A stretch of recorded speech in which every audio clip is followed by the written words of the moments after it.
ఆరాధించే భాగ్యాలను కలిగి ఉండాలని ఆశపడ్డారు. అవునంటారా కాదంటారా? ఆమేన్. హల్లెలూయా. నూతన వస్త్రములు, ఆనందకరమైన మరి అలంకరణతో మరి దేవుని మందిరంలో దేవుని ఆరాధించుకుంటూ మరొకరు ఇరు పక్కల వారితో మనకున్నదంతా కూడా సంతోషంగా కలగాలని ఆశపడ్డాం. ఆమేన్. హల్లెలూయా. మరి ఈ సంతోషం దేవుడు దీవించాలంటే మొట్టమొదటి దేవుళ్ళు మనందరం కూడా జ్ఞాపకం చేసుకోవాల్సిన ప్రాముఖ్యతలు కొన్ని ఉన్నాయి. ఇంకా క్రిస్మస్ అనేది ప్రభు అయిన యేసుక్రీస్తు మన కొరకు మళ్ళీ తిరిగి జన్మించాడు. కానీ 2000కి ముందే ప్రభు అయిన యేసుక్రీస్తు జన్మించాడు.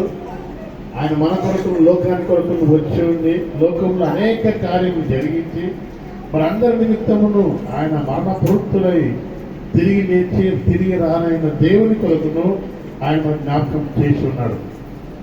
మేము తిరిగి రానంత వరకును మీరందరూ ఒకే మనసుతో ఒకే హృదయంతో మరి జీవించడం చెప్పి ప్రతి మానవునికి వర్తమానం ఇచ్చి ఉంటున్నాడు. మనం గ్రహించాలి, మనం దీన్ని విశ్వసించాలి. ఈ క్రిస్మస్ అంటే మన బట్టలు తిండి మరి అలంకరణ కాదు. మొట్టమొదటి మనం చేయవలసింది ఏంటంటే పూర్ణ హృదయంతో దేవుని ఆరాధించడము, పూర్ణ మనసుతో ఒకరినొకరు ప్రేమించడం. మన ఇరుగు పొరుగు వారిని, మన పెద్దలను, మన అధికారులను, మన ఉద్యోగాల యజమానులను, మన సమాజంలో మన చుట్టుపక్కల వారందరినీ గౌరవించినప్పుడే నిజమైన క్రైస్తవుడు గారి జీవితాన్ని దేవుడును సంకల్పిస్తాడు. ఎందుకంటే ప్రభువైన యేసుక్రీస్తు కూడా ఈ లోకంలో జన్మించినప్పుడు మరి పేదవారి ఇంట్లో మరి చేరి ఉన్నాడు, ధనవంతుని ఇంటికి వెళ్ళి ఉన్నాడు, మరి లేని వారిని కూడా అతనందరినీ దరిచేసి ఉంటున్నాడు. మరి ఆ రీతిగా ప్రేమ క్రైస్తవులను అనబడిన వారందరికీ కూడా కలిగి ఉండాలని వాక్యం మనకు జ్ఞాపకం చేస్తూ ఉంటుంది. అందుకని యేసుక్రీస్తు ఎందుకును పుట్టాడు, ఎందుకును వచ్చాడు, మనం ఇంకా దీన్ని మనము ఆలోచన చేయాలి. క్రిస్మస్ జన్మదినాన్ని జ్ఞాపకం చేసుకోవడం కానీ ఎందుకు జన్మదినాన్ని ఆచరిస్తున్నాము, ఎందుకు మరి యొక్క క్రీస్తు రావడానికి కారణం ఏంటి? క్రీస్తు రావడానికి కారణాలు అనేకములు ఉన్నాయి. కానీ పరిశుద్ధ గ్రంథంలో కొన్ని వివరాలు నేను జ్ఞాపకం చేస్తాను. నేను అనేక సార్లు చెప్పినాను. మరి అన్ని కూడా నేను చెప్పడానికి సమయం సరిపోదు కనుక మరి దేవుని యొక్క సంకల్పంలో మరి క్రీస్తు ఎందుకు వచ్చి ఉన్నాడు, మరి ఎందుకైనా పుట్టినాడు అనే విషయాన్ని కొన్ని మాటలతో మీకు నేను జ్ఞాపకం చేస్తాను. అందుకు మొదటి యోహాను రాసిన పత్రిక పరిశుద్ధ గ్రంథంలో నుంచి మొదటి యోహాను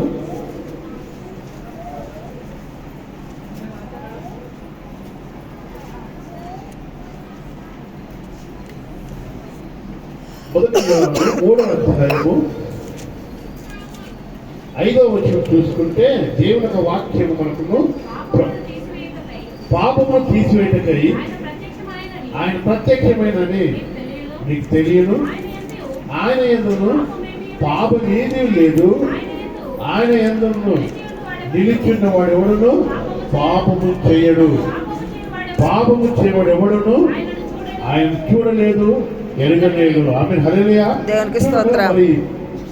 యోహాను భక్తుల ద్వారా మనం చూస్తుంటున్నాం. క్రీస్తు ఎందుకు వచ్చి ఉన్నాడు, ఎందుకు జన్మించిందని చూస్తే పాపములను విముక్తి చేయాలని. ఈ లోకం అనేది మరి పాపంతో నింపబడి ఉన్నది. అన్నదమ్ముల ప్రేమ లేదు, తల్లిదండ్రుల ప్రేమ లేదు, మరి ఇరుపోలు వాటి ప్రేమ లేదు. మరి పాపం అనేది విపరీతమైన జీవితాలతో మానవులు జీవిస్తూ ఉంటున్నారు.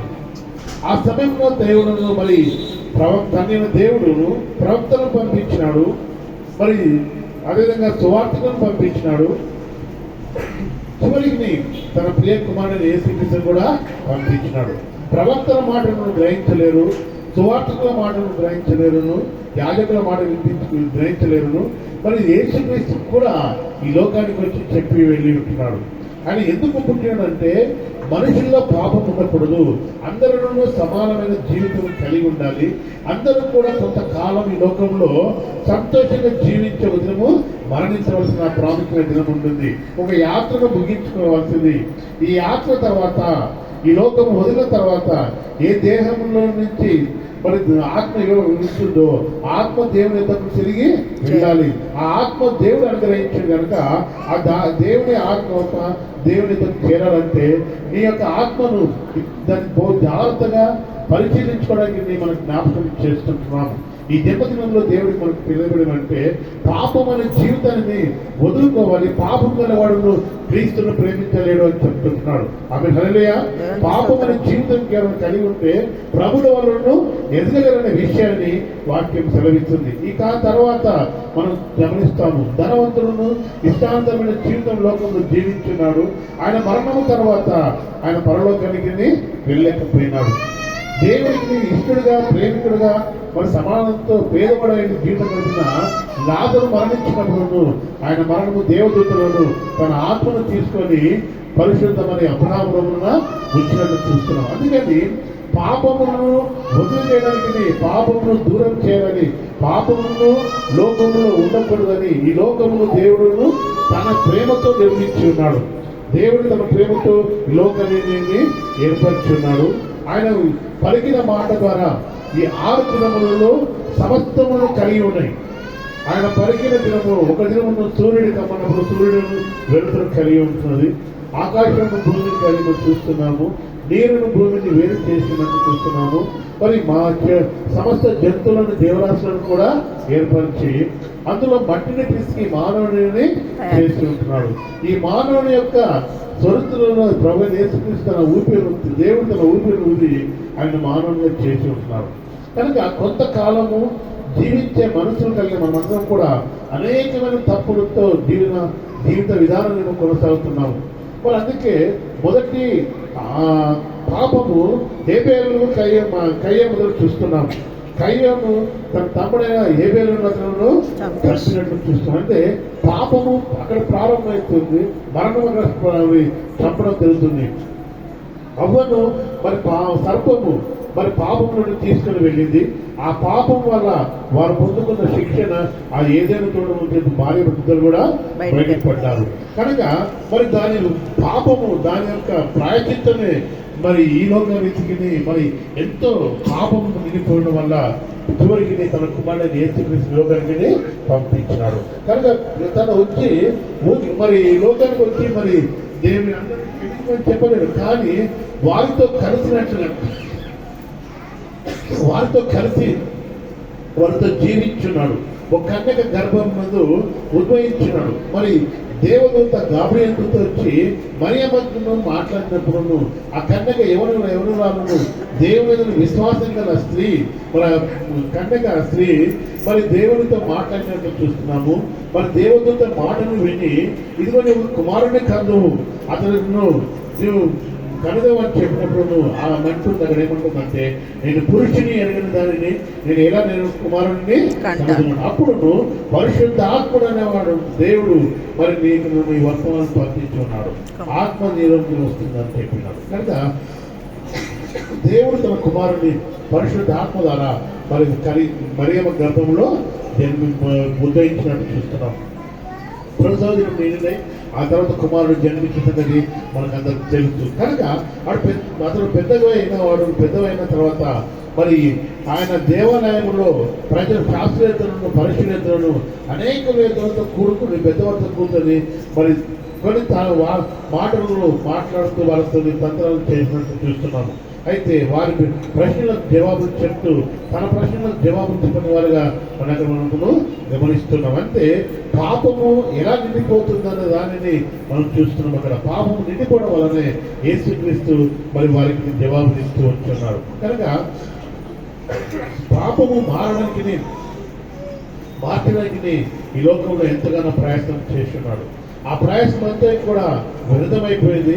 ఆయన చెప్పి వెళ్ళేటప్పుడు నేను వచ్చేంత వరకు మీరు మారమనసు కలిగితే నేను తిరిగి తీసుకొని వెళుతున్నాను చెప్పి ఆ తేట మాటలు మన పరిశుద్ధ గ్రంథంలో రాయించి ఉంటున్నాడు. కనుక అందుకే ఇక్కడ మనకు 5వ వచనంలో చక్కని మాట మనం జ్ఞాపకం చేస్తున్నాడు.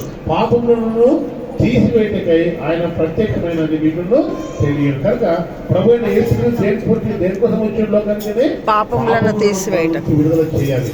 పాపం అనేది మనల్ని ఏలుబడి చేస్తుంది, పాపం అనేది మనల్ని మోసం చేస్తుంది.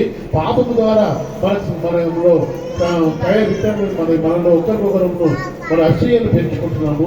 పాపం ద్వారా అనేక క్రియలు తప్పుడు మార్గంలో జీవిస్తున్నాము. అందుకని వానిని తొలగించడానికినే ప్రభువైన యేసుక్రీస్తు లోకానికి వచ్చినట్టు మనం చూస్తున్నాం. తర్వాత చూస్తే ఆయన మనకు ఇంకో మాట జ్ఞాపకం చేస్తున్నాడు. మత్తయి సువార్తల 21వ అధ్యాయంలో చూస్తే విలువైన మాటకు నేను జ్ఞాపకం చేస్తాను. మత్తయి సువార్త 1వ అధ్యాయము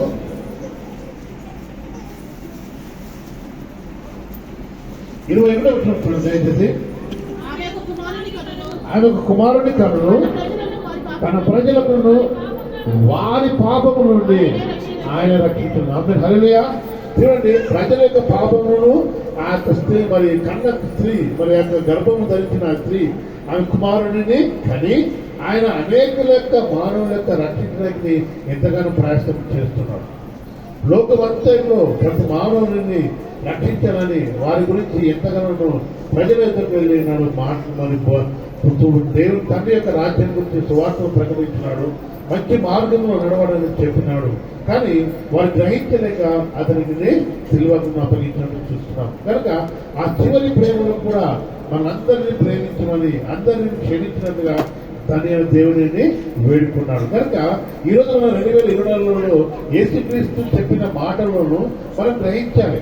ఈ పాపము ఇంకా మనం ఏర్పడి చేస్తుంది, ఇంకా మనం పాపమునే జీవిస్తున్నాము, ఇంకా పాపమైన రోజుల్లో మనం జీవిస్తున్నాము. కానీ తిరిగి యేసుక్రీస్తు మరొకసారి జన్మించిన విషయాన్ని మీకు జ్ఞాపకం చేస్తున్నాము. ఎందుకంటే రక్షణ మనకు ఏమడి ఉంటున్నది.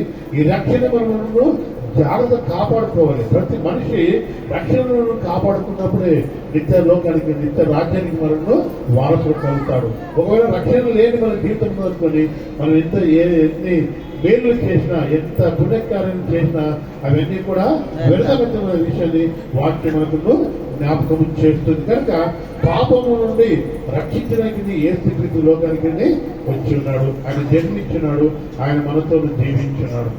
మన పితరులతో కలిసి ఆయన ఆరంభమై జీవించున్నాడు. కానీ దేవుడిని ఆరాధించినట్టు మనం కూడా చూస్తుంటున్నాం. కనుక అట్టి తగ్గతను ఈరోజు మనం కలిగి ఉంటున్నాము.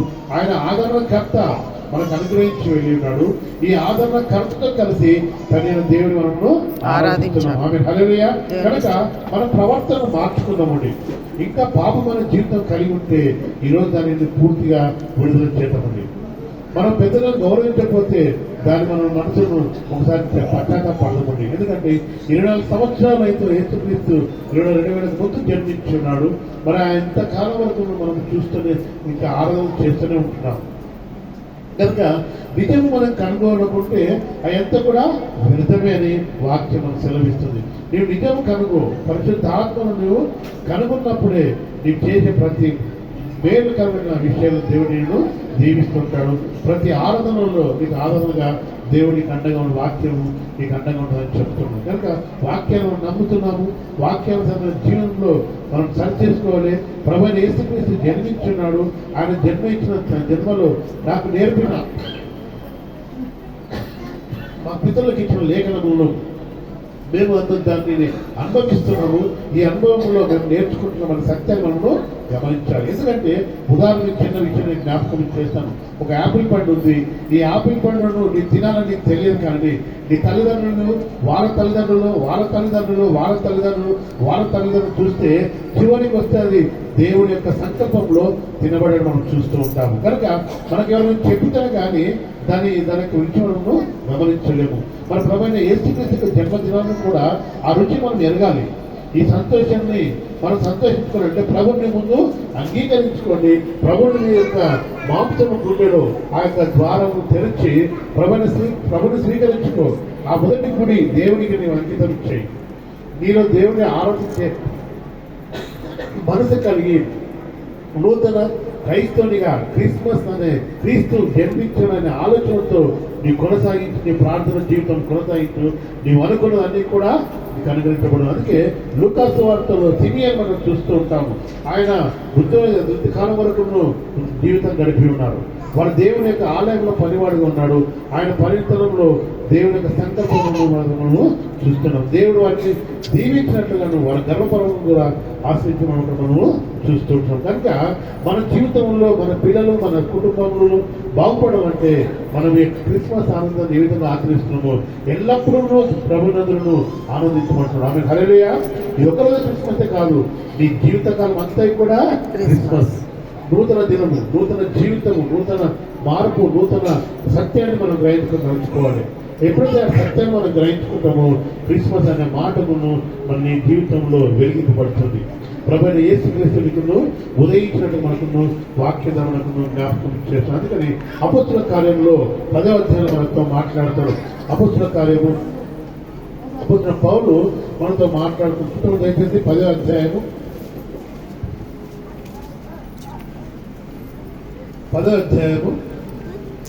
4వ వచనం దయచేసి.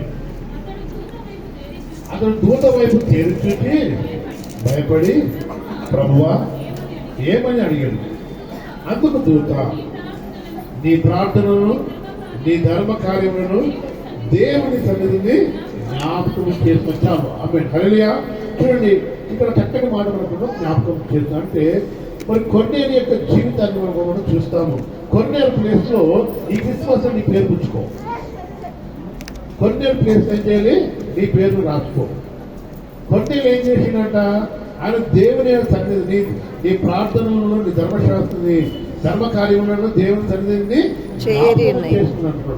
కొన్నేరు మరి తన జీవితాన్ని దేవుడు జ్ఞాపకం చేసుకున్నట్ట. అందుకే ఈ యొక్క 2020 క్రిస్మస్ లో కొన్నేరు ప్లేస్ లో నీ పేరు పెట్టుకో. ఇంతవరకు నీకు చేసిన దశభాగంలో కానీ, దశభాగంలో కానీ, నీకు చేసిన ధర్మశాస్త్రీయాలు కానీ, నీకు చేసిన మేలుకరమైనవన్నీ కూడా దేవుని పక్షుల జ్ఞాపకం చేస్తున్నాం కాక. కనుక మనము జీవితంలో ప్రార్థన జీవితం కలిగి ఉండాలి. ప్రభువైన యేసుక్రీస్తు మనకు నేర్పిన మార్గము పశ్చాత్తాపం కలిగి, మారు మనస్సు కలిగి, పాపమును వదులుకొని దేవునితో సాంగత్యం కలిగి ఉండి ఈ లోకమైన మరణము కొంతకు ఈ యొక్క యాత్ర ఒకరోజు ముగించబడుతుంది. ఈ ముగింపుల తర్వాత నీ వెళ్ళవలసిన మార్గాన్ని నీవు ఎన్నుకోమని చెప్తున్నాడు. అదే నిజమైన క్రైస్తవుని యొక్క పట్టుదల ఇస్తుంది. ఆమె హల్లెలూయా. ఈ పట్టుదల మనం కలిగిన వారుగా ఉండాలి. ఈ పరలోక రాజ్యంలో మరి తను ఏర్పరిచిన రాజ్యాన్ని మనం చేరాలంటే మనం ఈ లోకంలో ఎన్నో ప్రయత్నం కలగాలి. ఒక ఉద్యోగి, ఒక గవర్నమెంట్ ఒక ఉద్యోగి అధికారుల చేత పనిచేస్తుంటే తనకు ప్రమోషన్ రావాలని, తనకు మంచి పేరు రావాలని, మంచి మరి తనకు ఎన్నో మరి మంచి అవార్డ్స్ రావాలని ఎంతగానో కష్టపడుతూ ఉంటాడు. ఎందుకంటే మంచి పేరు రావాలని. మరి ఈ లోకమైన అధికారుల యుద్ధంలో నీవు అంత మంచి పేరు సంపాదించుకోవాలని ఆశపడితే పరలోకం నుంచి వచ్చి దిగి వచ్చిన యేసుక్రీస్తు నీ కొరకు ఈ లోకంలో జన్మించి ఉన్నాడు. నీ కొరకు ఆయన వచ్చి ఉన్నాడు. ఆయన తిరిగి నీ కొరకు మరణించి ఉన్నాడు. ఆయన రక్తాన్ని నీ కొరకు అనుగ్రహించి వెళ్ళి ఉంటున్నాడు. కనుక పశ్చాత్తాపంతో మారు మనసుతో నీ జీవితం గడిపితే ప్రభువైన యేసుక్రీస్తు తనకున్న సంతోషం కేంద్రుని కూడా తన జన్మ యొక్క ఆనందాన్ని తన జ్ఞాపకం చేసుకున్నట్ట. మనం ఒక బర్త్డే చేసుకుంటే మనం ఒకరోజు ఒక వ్యక్తిగతమైన ఒక బర్త్డే చేసుకుంటే మనం ఎంతో ఆనందపడతాం. ఈరోజు నేను జన్మించినాను, ఒక కేకు, వస్త్రము, మన కుటుంబంలో ఆనందపడుతూ ఉంటాము. మన లోకానికే ప్రభువైన యేసుక్రీస్తు జన్మించిందంటే లోక పాపములందరినీ తన భుజం మీద వేసుకున్నట్టు మనం చూస్తున్నాం. ఆ కన్యకతో చెప్తున్నాడు, కుమారుని కందు అతని భుజం మీద రాజ్యభారం ఉంటుంది. కనుక ఈ లోకం యొక్క భారాన్ని తను మోస్తూ ఉన్నాడు, ఆయన మోస్తూ ఉంటున్నాడు. కనుక ఆయన మన బాధలన్నీ కూడా భరించుకోవడానికి ఈ లోకానికైనా వచ్చి ఉన్నాడు. కనుక ఈ రోజు మనం తెలుసుకోవాల్సిందంటే ప్రభువైన యేసుక్రీస్తు ఈ లోకం నాలో ఉన్న పాపాన్ని తను విడుదల చేయడానికి ఈరోజు జన్మించున్నాడు. కనుక దీన్ని నేను తెలుసుకోవాలి, నేను శుద్ధి చేసుకోవాలి, నా హృదయాన్ని శుద్ధి చేసుకోవాలి, నా మాంసం గుండెను నేను సరి చేసుకుంటాను. అది వ్యర్థమైన కుటుంబం సంఘము హృదయం అంటే ఈరోజు నన్ను వదులుకుంటానని చెప్పి మనం ప్రార్థన చేయాలి. ఎప్పుడైతే నీ మాంసం ద్వారం మీద మన గుండెలో ఉన్న ఆ యొక్క గుడిని నేను తెరుచుకో, దేవుడు అక్కడ నీ ప్రభువైన యేసుక్రీస్తులో ఉదయిస్తాడు. ఆమె హల్లెలూయా. కనుక ఆయన ఉదయించడానికి నీ మాంసము గుడిని తెరువు, ముందు నీ గుండెలో ఉన్న గుడిని దేవుడికి చెల్లించు. అప్పుడు నీకు నూతన కృపను పొందుకున్న విషయాన్ని జ్ఞాపకం చేస్తూ ఉంటున్నాడు. అందుకే కొన్నేళ్ళ విషయంలో మనం జ్ఞాపకం ఉంచుకున్నాం. కొన్నేళ్ళు చేసిన ధర్మ కార్యంలోనూ ఆయన జీవించిన విధానాన్ని దేవుడు జ్ఞాపకం చేసుకున్నాడు అంటున్నాడు. తన దేవుడిని జ్ఞాపకము చేసినందుకు ఆశీర్వాదించి ఉన్నాడు. కనుక ఈరోజు దేవుడు నేను జ్ఞాపకం చేసుకుని నీ జీవించాలని నేను ప్రభుత్వానికి జ్ఞాపకం చేస్తూ ఉన్నాను. 2-3 మాటలు చూస్తే యోహాను సువార్త 8వ అధ్యాయంలో ఆయన మనకు మరొక మాట మనకు యోహాను భక్తుడు చెప్తూ ఉన్నాడు. యోహాను సువార్త 8వ అధ్యాయము 12వ వచనం చూస్తే మరలా యేసు నేను లోకంలో వెలుగై నన్ను వెంబడించిన వాడును చీకట్లోనూ నడవక జీవపు వెలుగుల నుండి వారితో చెప్పాను. ఏమంటాడు? నన్ను వెంబడించిన వాడు చీకట్లో నడవడు, వాడు జీవంగా వెలుగుల వాడును నడుస్తాడు. కనుక ఇది మనం తెలుసుకున్న లోకంలో మనం ఉన్నాము. లోకంలో ప్రభుని యేసుక్రీస్తు ఇచ్చిన వాగ్దానం ఏంటంటే, నేను జన్మించి మీకు ఇచ్చిన వాగ్దానం ఏంటంటే మరి వెలుగు నుండి నేను ఇచ్చి ఉన్నాను. ఈ వెలుగులో వెలుగు కలిగిన వారిగా ఉండాలి. మనందరం చూస్తాము ఈరోజు వెలుగు మనమందరం కూడా వెలుగు మనకు కనబడుతుంది. రాత్రి వేరు, వెలుగు వేరు. వెలుగులో ఒక చక్కటి తెల్లటి వస్త్రం వేసుకున్నాం అనుకో, ఆ వెలుగు తెల్లటి వస్త్రాన్ని మరి దానిని మా ప్రత్యేకత చూపిస్తుంది. అంత చక్కటి తెల్లటి వస్త్రం వేసుకోవాలని మనకు అందరికీ మనం చూస్తాం, వెలుగులో చూస్తూ ఉంటాం. కనుక ఆయన దాని ప్రభావం కనబడుతుంది. అట్లనే ప్రతి క్రైస్తవుడు, ప్రతి మనిషి కూడా మరి లోకంలో ఇచ్చిన వెలుగును మనం గ్రహించాలి. యేసుక్రీస్తు ఇచ్చిన వెలుగును గ్రహించాలి. ఆయన వెలిగించి ఉన్నాడు. ఆ వెలుగును మనము ప్రతి మానవుడును తెలుసుకున్నప్పుడే నిజమైన క్రిస్మస్ మనందరం కూడా కలిగిన వారుగా ఉంటాము. వెలుగును నువ్వు కనుగొనలేవనుకోండి, చీకటి ఉన్నంత వరకు నువ్వు ప్రభు అయిన యేసుక్రీస్తు నీ వెంబడింపలేడు. ప్రభు అయిన యేసుక్రీస్తు నీతో సాంగత్యం చేయలేడు. ప్రభు అయిన యేసుక్రీస్తు నీ విన్న చేసే ప్రార్థనలు ఆయన అంగీకరించుకోలేడు. నీకు చేసిన ధర్మకార్యాలన్నీ కూడా ఆయన గ్రహించుకోలేడు. కనుక వీటన్నిటిని వదులుకొని చేసే ప్రతి మనసు మరి మంచి కార్యములను నువ్వు జ్ఞాపకం చేసుకుంటావు. కనుక కొన్నేరు యొక్క జీవితంలో వెలుగును చూసినాడు. ఆ వెలుగును ప్రభు ఇచ్చిన సత్యాన్ని గ్రహించినాడు.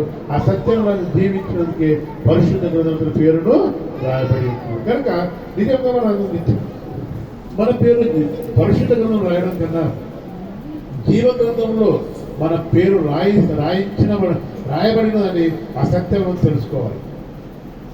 ఈరోజు కొన్నేళ్లను మనం పరిశుద్ధ గ్రంథం చూస్తున్నాము. మనం ఎక్కడ చూడాలి? మన పేరు ఎక్కడ చూసుకోవాలి? జీవ గ్రంథంలో చూసుకోవాలి. జీవ గ్రంథంలో ఆ పరలోక రాజ్యంలో నా పేరు ఉన్నది అనే నిరీక్షణ జీవితం మనం కూడా కలిగి ఉండాలి. ఎందుకంటే నీ వెలుగు కలిగి ఉన్నావు, వెలుగులో జీవిస్తున్నాము చూస్తున్నాడు. యేసుక్రీస్తు వెలిగించున్నాడు. ఆ వెలుగుని పొందుకున్నావు. ఆ రక్షణ కలిగి ఉన్న దానిని బట్టి నీ జీవిస్తే ఆ యొక్క జీవ గ్రంథం నీ పేరును రాయబడుతుందని చెప్పి ప్రభుత్వ నేను జ్ఞాపకం చేస్తూ ఉన్నాడు. అందుకని చీకటిని దేవుడు నేను వేరు చేసి ఉన్నాడు. యోహాను 14వ అధ్యాయం 14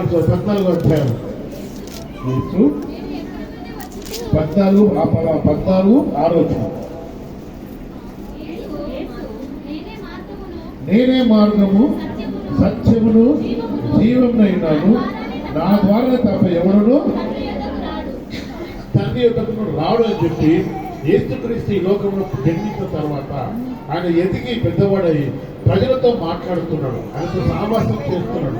మనందరికీ తెలుస్తున్నాడు, నేనే మార్గంపై ఉన్నాను, నా మార్గంలో నడిచిన వారే నా తండ్రి యొక్క రాజ్యానికి వారు వారసులు. కానీ నీ మార్గం ఎలా ఉన్నదంటే పాపముల దీనిని వదులుకో, చీకటి జీవితం నువ్వు విడుదలక, పశ్చాత్తాపంతో జీవితాన్ని కలిగి ఉండు, ప్రేమించే వారిగా నీ జీవితం గడుపు, మరి ఒకరినొకరు ఐక్యత కలిగి ఉండు, తల్లిదండ్రులను గౌరవించు, పెద్దలను గౌరవించు, మరి దేవుని దయను మనుషుల దయను నీ వరదల వాడిగా నీవు జీవించు.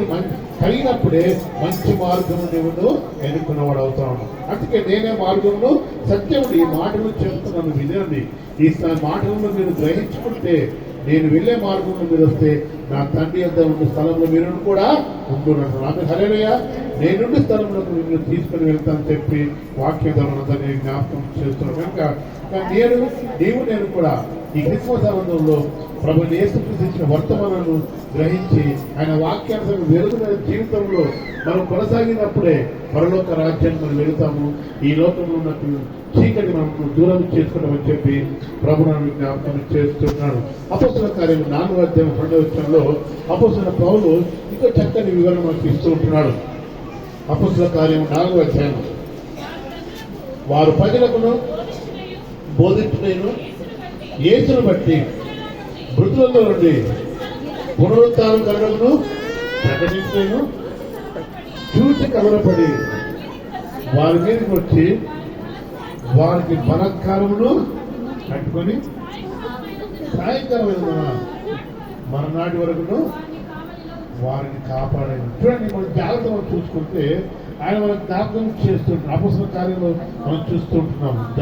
మన బలవంతంగా ఏక మనసుకరంగా ఉన్నప్పుడు, పరిశుద్ధ ఆత్మను మనము కలిగిన వారు ఉన్నప్పుడు ఆయన యొక్క రక్షణ అనుకుంటున్నాం. మరి ఎవరి వలన రక్షణ మనకు కలగగట్టున్నాడు కనుక యేసు క్రీస్తు ద్వారానే రక్షణ కలుగుతుంది.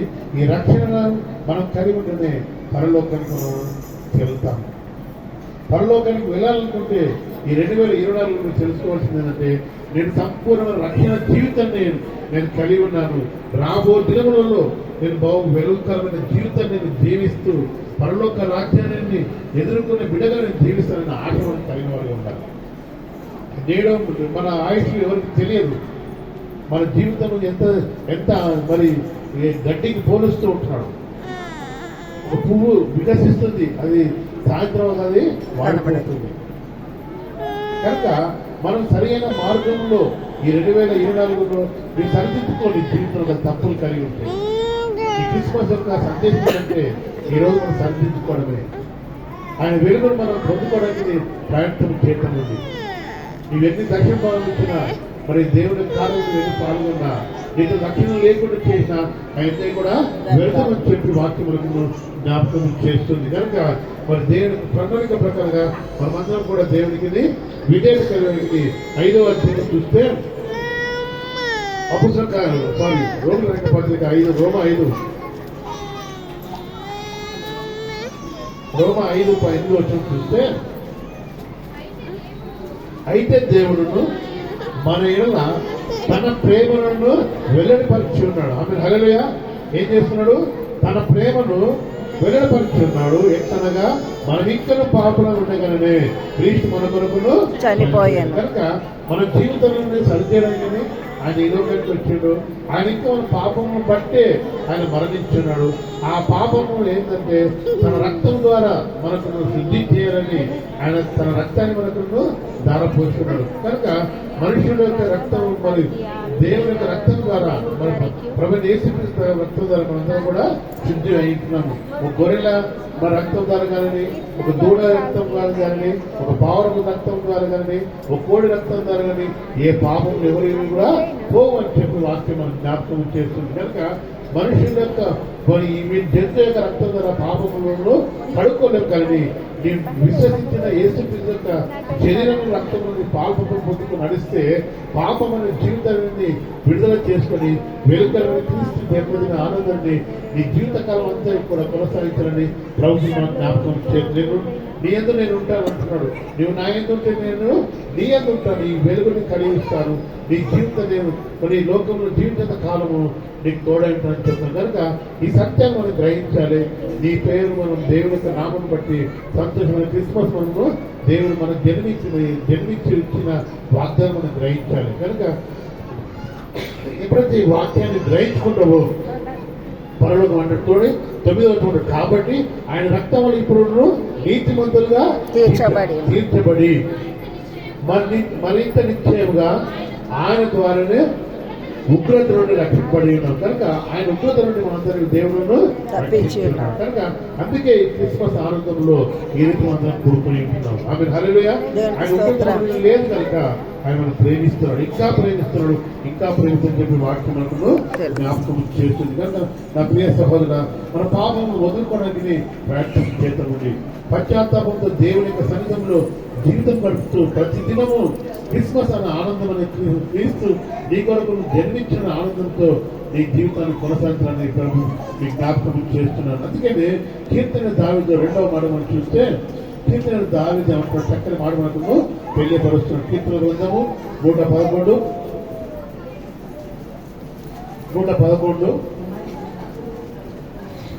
9వ చూస్తే మనతో మాట్లాడుతున్నాడు. తన ప్రజలకు విమోచనం కలిగేసేవాడు. తన నిబంధన ఆయన నిత్యముగా ఉండని అని నిర్ణయించున్నాడు. ఆమె హల్లెలూయా. ఆయన నిబంధన ఎవరి కోసం ఉంచినాడు?